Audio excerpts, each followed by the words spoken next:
Bom, recebendo o convite aí da Carol do Café Preto de São Paulo, tentando responder essa pergunta aí, que é a famosa pergunta de US$ 1 milhão, né? De por que combater o racismo? Então, não dá pra falar de racismo sem pensar na estrutura racista que a gente vive, sejam os N pilares, né?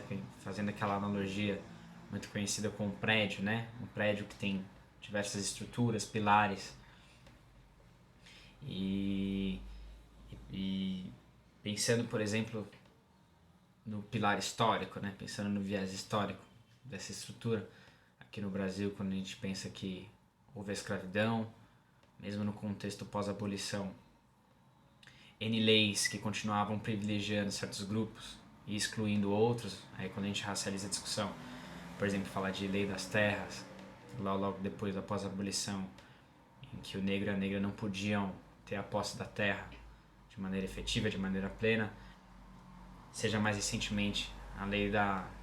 mais recentemente, né, se aproximando mais do presente, a lei da vadiagem. Hoje em dia, as N microagressões e racismo recreativo, alguns racismos institucionais, né, que acontecem, seja quando se, por exemplo, exige-se algumas características claramente brancas para vagas de emprego, seja o que o Ciro de Almeida fala bem, né, que é o racismo direto, né, no caso, precisamos de babá branca, ou então algum caso que se enquadraria como injúria racial, né, que é a pessoa ofender diretamente.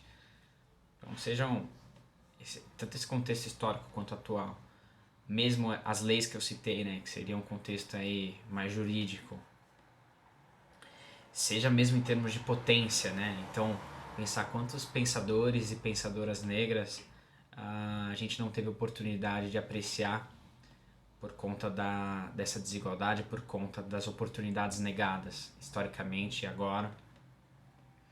De pensar o quanto a gente perde em termos de cultura,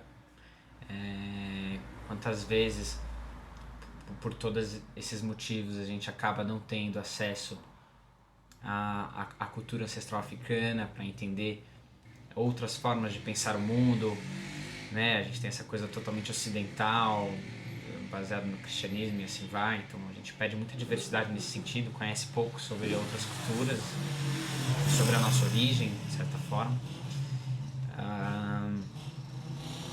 Então não dá pra pensar em por que combater o racismo sem pensar nas consequências dele. Então, pensando que ele tem essas consequências devastadoras, faz muito sentido a gente combater.